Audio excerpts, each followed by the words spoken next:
Damos gracias al Padre por darnos la oportunidad de una vez más estar compartiendo con ustedes nuestro módulo 2 de nuestra clase 10, Principios de la Visión, las casas de restauración. Vamos a continuar bendiciendo la vida de aquellos que nos están mirando. Y sin más, vamos a empezar en Mateo 8:14. Dice: Vino pues Jesús a casa de Pedro y vio a la suegra de este postrado en cama, con fiebre, y tocó su mano, y la fiebre la dejó, y ella se levantó y le servía. Muchos se preguntan, y ella se levantó y le servía. Ok, si vemos ahí el cuadro del cual, dónde pasó este lugar, nosotros podemos mirar que fue en una casa. Ahora, hay personas, ¿verdad?, que se preguntan si las células son bíblicas, pero si nosotros podemos mirar claramente de que dónde, en qué lugar Jesús sanó a esta mujer, fue en una casa, no fue en la iglesia, ¿no? O sea, sí hubo ocasiones que lo hizo en la iglesia, pero justamente ahí, en ese cuadro, podemos mirar que él llegó a la casa de la suegra de Pedro y la sana. Y lo más tremendo que dice, ¿verdad?, de que al ella ser sanada, se levantó y le servía. ¿Qué es lo que a mí me enseña eso? A mí me enseña de que ahí en las casas de restauración, ahí podemos encontrar personas, ahí podemos encontrar una suegra de Pedro que al ser tocada por medio del Espíritu Santo, no por mí, sino que por medio del Espíritu Santo, eh, ella pueda levantarse y pueda servir a sus hermanos, pueda ser de motivación, pueda ser de edificación para más vidas que se puedan levantar y puedan creer en la palabra. Ahora, de la misma manera, tiene que pasar en los hogares para tener buenos resultados. Pero hay una pregunta: ¿qué son las casas de restauración? Son una reunión en casa en donde se invita gente que no se conoce a Dios, que no conoce a Dios, para que ellos igual manera reciban a Jesús y les sirvan y sean restauradas en diferentes áreas de sus vidas. Mire, es necesario que nosotros nos metamos y entendamos, ¿verdad?, en los sueños que Jesús tiene. Él dejó plasmado, al dejar plasmado eso en la Biblia, Él dejó plasmado de que muchas veces nos va a tocar mirar situaciones adversas en hogares. Nos va a tocar mirar milagros en hogares, nos va a tocar mirar sanidades, prodigios en hogares. Entonces, es necesario que nos acostumbremos, y es necesario que miremos la visión que tuvo Jesús, de no solo ser cuatro paredes, o sea, de no solo enfocarnos de decir, te voy a llevar a la iglesia, que en la iglesia se vive esto. Bueno, casualmente yo tuve una experiencia, ¿verdad? Yo estando afuera de una tienda, llegó una persona y me hizo la invitación, y, y está bien, ¿verdad? Y me dijo la persona, vamos, que en ese lugar que vas a sentir algo hermoso y todo. Y entonces yo diciéndole a la persona, ya conozco a Jesús como mi Salvador. Pero ¿qué es lo que nosotros hacemos a yo decir, vamos, que en ese lugar vas a sentir algo tremendo? Muchas veces no vamos a convencer a las personas diciéndole que va a sentir algo hermoso. Pero si usted le dice, vamos, te invito a la casa para que tomemos un café, convivamos, usted no sabe las maravillas que puede hacer el Padre en ese lugar, en ese hogar. Y usted lo puede mirar, otro ejemplo, en un hogar que fue en Mateo 9:11, que dice: pasando Jesús de ahí, vio a un hombre llamado Mateo que estaba sentado en el banco de tributos públicos, y le dijo: sígueme. Y se levantó y le siguió. Y aconteció que, estando él sentado a la mesa en la casa, he aquí que muchos publicanos y pecadores que habían venido se sentaron juntamente a la mesa con Jesús. Y sus discípulos, cuando vieron esto, los fariseos dijeron a sus discípulos: ¿por qué come vuestro maestro con los publicanos y pecadores? Cuando Jesús llama a Mateo, quizás este Mateo no solo sintió, ¿verdad?, el gozo de tener a un Jesús en su casa, sino que este mismo Mateo pudo haber invitado a más amigos para que llegaran en su casa a escuchar y a mirar de cómo Jesús estaba compartiendo con él. Ahora, ¿cuál es la gran importancia del cristiano? Tiene que entender que nosotros necesitamos entender que al decir que somos cristianos, no debemos meternos en una burbuja, amado. Porque si usted o yo me meto en una burbuja y de ahí nadie me saca, es imposible que yo pueda experimentar lo que Jesús experimentó con Mateo en ese lugar. Porque usted puede mirar ahí que dice que cuando llega Jesús a la casa se sienta a la mesa a comer con Mateo. ¿Y qué es lo que dicen luego? ¿Y qué está haciendo vuestro maestro comiendo con ese publicano, con ese pecador, con esos pecadores? Entonces, si nosotros no salimos de la burbuja de decir, uy, no me puedo contaminar, no es así. Nosotros fuimos llamados para llevar las buenas nuevas, y es necesario que entendamos que en la casa puede pasar también. Ahora, autoridad e instrucciones. En Mateo 10:1 dice: entonces, llamando a sus 12 discípulos, les dio autoridad sobre los espíritus inmundos para que los echasen fuera y para sanar toda enfermedad y toda dolencia.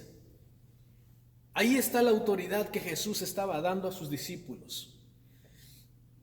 Ustedes pueden echar a los espíritus, pueden sanar a los enfermos, pueden sanar toda dolencia.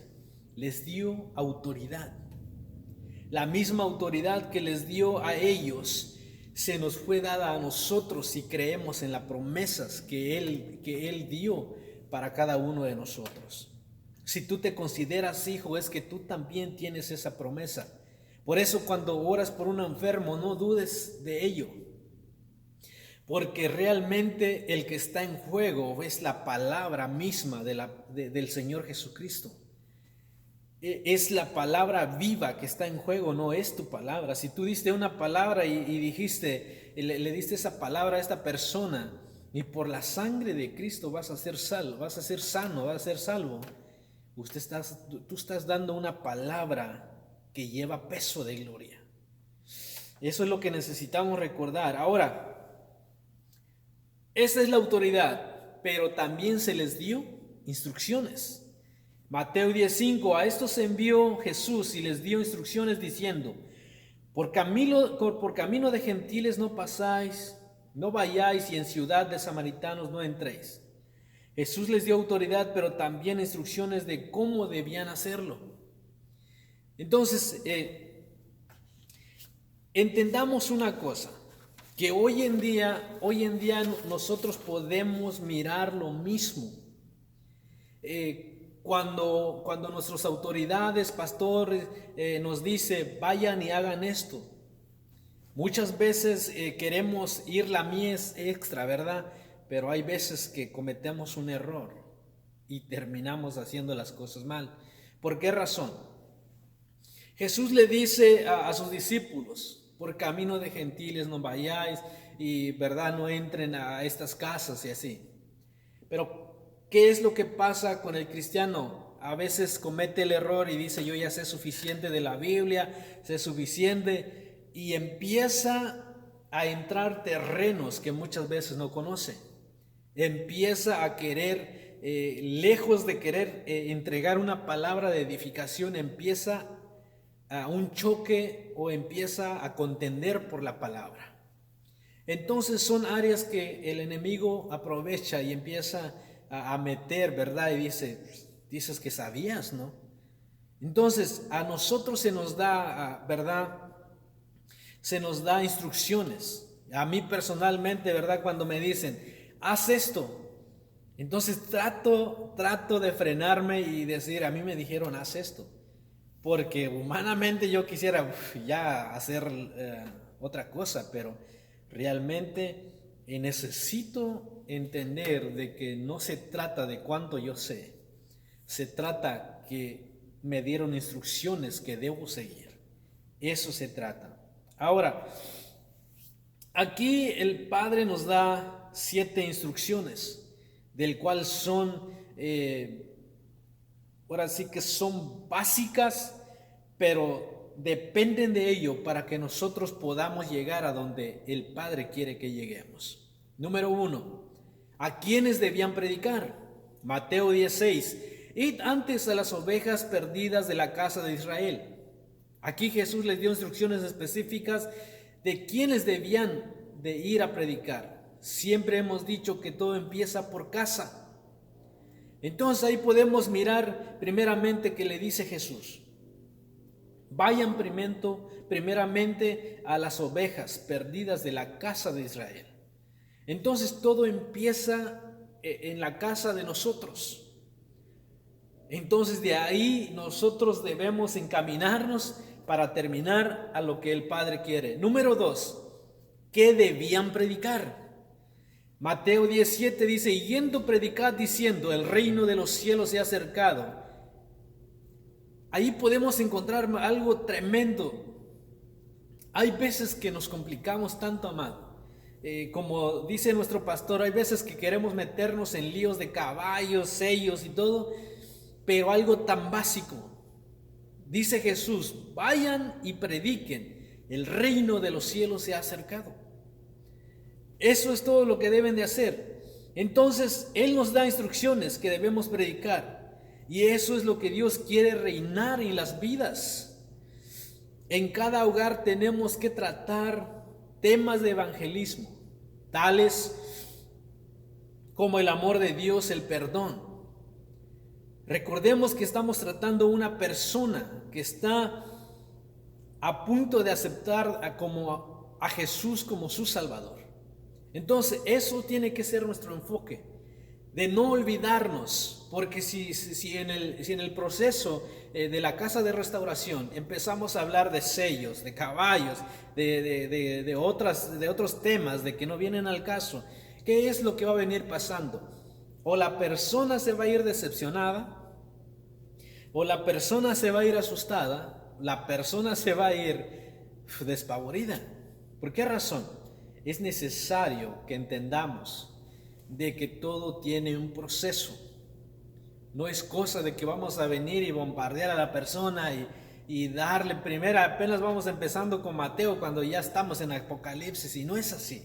Eso es lo que necesitamos entender. Ahora, 3, ¿qué debían hacer? Mateo 18, sanar enfermos, limpiar leprosos, resucitar muertos, echar fuera demonios.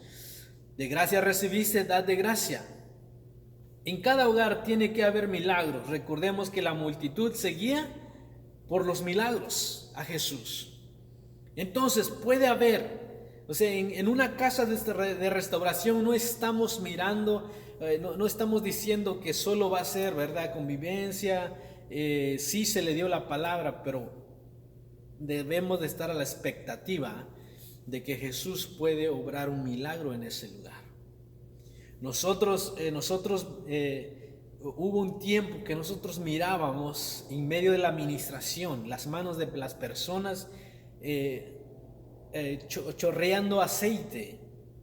Entonces podemos mirar maravillas que el Padre puede hacer. Ahora estamos dispuestos o estamos listos para mirarlo. Ahora, número 4, los detalles. Los hogares se llevan a cabo en casas, así como hijos de Dios tenemos que cuidar cada detalle para llevar un hogar saludable y excelente. ¿Cómo debemos cuidar esos detalles?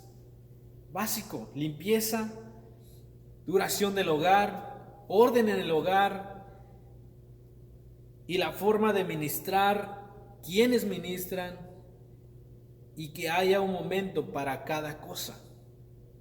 Eso es lo que necesitamos. Ahora, la casa, número 5, la casa.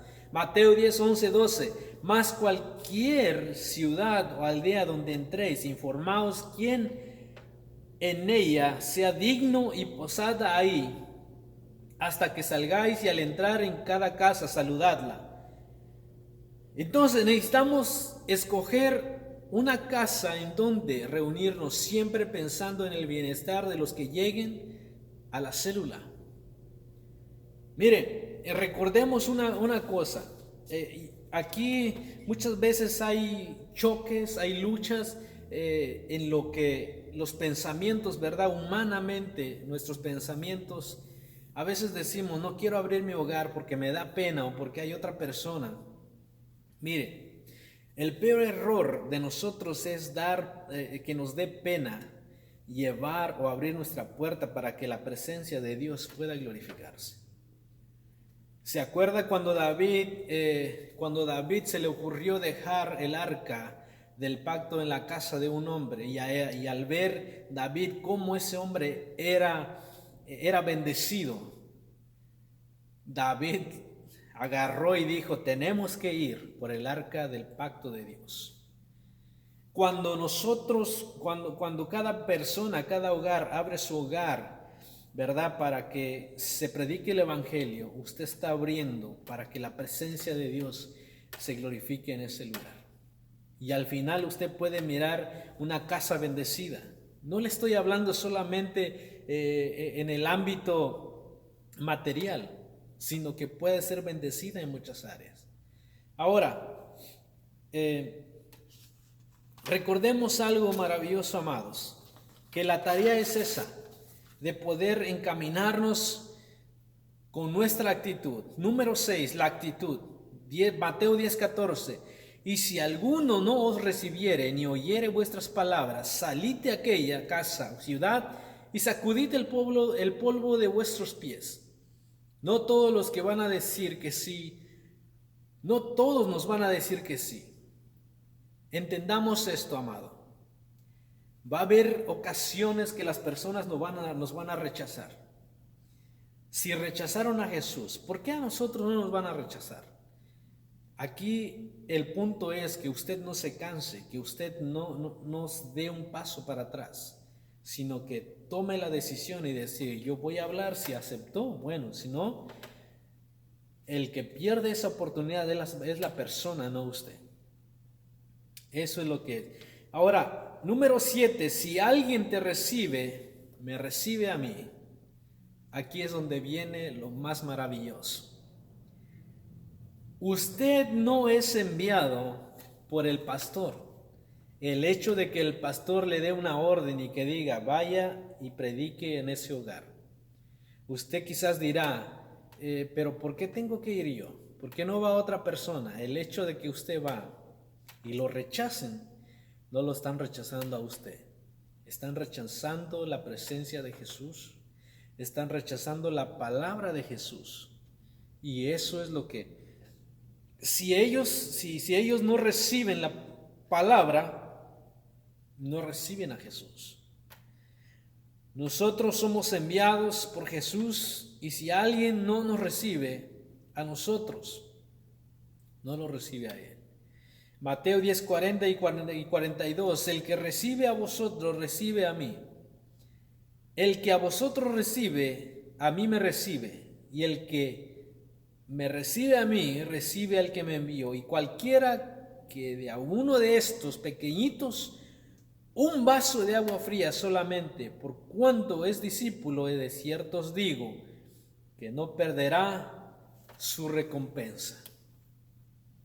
Amado, yo creo que cada uno de nosotros tiene experiencias únicas en el ámbito de lo que tiene que ver del evangelismo. Yo creo que cada uno tiene experiencias, pero yo recuerdo una persona me dijo, ¿por qué a usted como que le entristece o le molesta que lo rechacen? Si usted antes de conocer a Jesús como su Salvador tenía los mismos semblantes que esa persona. hacía lo mismo que esa persona, rechazaba el evangelio. Entonces es necesario que entendamos de que si en algún momento nosotros nos comportamos de esa manera, no nos debe de extrañar que va a haber ocasiones que otras personas nos van a rechazar o van a rechazar la palabra, porque al final no nos están rechazando a nosotros. Al final no es el rechazado, no es usted, no soy yo, es la palabra de Dios. Entonces, nosotros necesitamos seguir con los ojos puestos a las promesas que el Padre dejó para nosotros. Que las casas de restauración no menguen, más bien que sigan adelante, porque no sabemos si en una de esas casas de restauración podemos encontrar a un Pedro que pueda ir a avivar a una nación solo. No sabemos si en medio de esa célula vamos a encontrar a un Pablo que, no importando lo que le hagan, va a predicar el evangelio sin cansarse. Entonces no tiene que cansarse de seguir abriendo sus puertas. Si usted es una de las personas que abre sus puertas sin esperar nada a cambio, le digo que así como fue prosperado la casa de ese varón por tener el arca del pacto, así su casa va a ser prosperada. Que Dios les bendiga y vamos a continuar más adelante en nuestras próximas clases, academias de obrero. Bendiciones.